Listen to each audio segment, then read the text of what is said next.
Bonjour, je suis Stéphanie Guenin, je suis directrice du GECADI Alpin.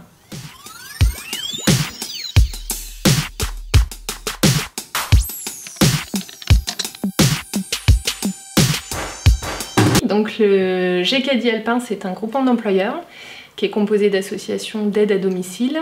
Un groupement d'employeurs qui a été créé en 2010 en Savoie. Et ces mêmes associations en fait ont lancé le GEC dans l'idée de résoudre leurs difficultés de recrutement. C'est un secteur effectivement qui souffre beaucoup et qui manque beaucoup de professionnels formés et qualifiés. Donc les associations ont souhaité lancer ce GEC dans l'idée de trouver des nouveaux professionnels et surtout de les former et de les qualifier par rapport à un métier quand même du domicile, qui est un métier aujourd'hui qui est plus complexe, où effectivement on doit faire face à de la dépendance et où les professionnels doivent avoir un certain savoir-faire technique, un savoir-être aussi. Donc ça ne s'invente pas, ça s'apprend, c'est un métier qui s'apprend aujourd'hui.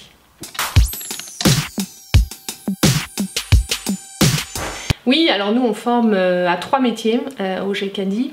Le premier qui va être le métier d'assistante de vie aux familles et à travers un diplôme qui s'appelle le titre ADVF.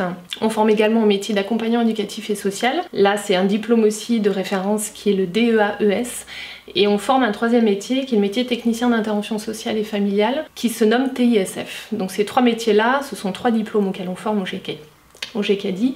Sur les 2 premiers métiers, on est vraiment axé sur l'accompagnement à domicile de personnes âgées ou personnes en situation de handicap. Donc fragilisées dans leur quotidien, et les aides à domicile doivent intervenir à la fois pour maintenir un cadre de vie qui soit sain, donc entretenir l'appartement ou la maison, et en même temps intervenir aussi auprès des personnes dont l'accompagnement au quotidien sur des actes essentiels de la vie, ce qu'on fait nous tous les jours spontanément, qui va être de se lever, de s'habiller, de se laver ou de se nourrir.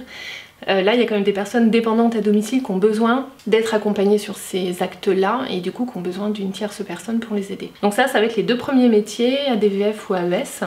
Le troisième métier de TISF, c'est un travailleur social qui intervient aussi au domicile, mais qui va intervenir dans un champ d'action qui va être la famille et les difficultés de la famille.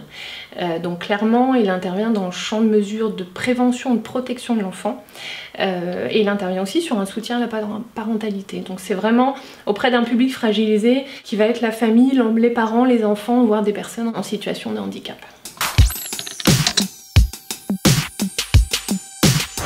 Oui, ça recrute. Alors, il y a un gros enjeu sociétal, c'est-à-dire qu'il y a de plus en plus de personnes, notamment vieillissantes, qui veulent rester à leur domicile.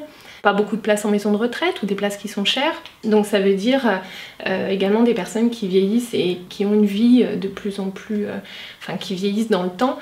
Ça veut dire aussi des personnes qui finissent chez elles dans des conditions pas faciles avec certaines maladies comme la maladie d'Alzheimer, maladie de Parkinson et qui ont besoin effectivement pour rester chez elles d'avoir quelqu'un qui vienne les aider au quotidien.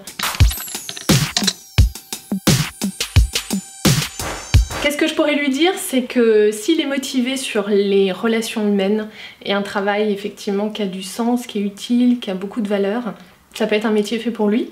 Après, nous on lui apporte tout le reste, c'est-à-dire qu'à travers la formation, on va lui montrer les gestes, on va lui apprendre et on va lui donner des compétences pour pas être démuni à domicile. La base, effectivement, c'est de vouloir aider des gens, clairement. Et après, j'ai envie de dire justement, l'intérêt de ces métiers-là, c'est que vous avez plusieurs publics possibles. Donc après, le jeune peut plutôt s'orienter sur l'accompagnement des personnes âgées, voire des personnes en situation de handicap, voire la famille. Donc il y a de la place pour tout le monde. Et après, à lui de faire son choix.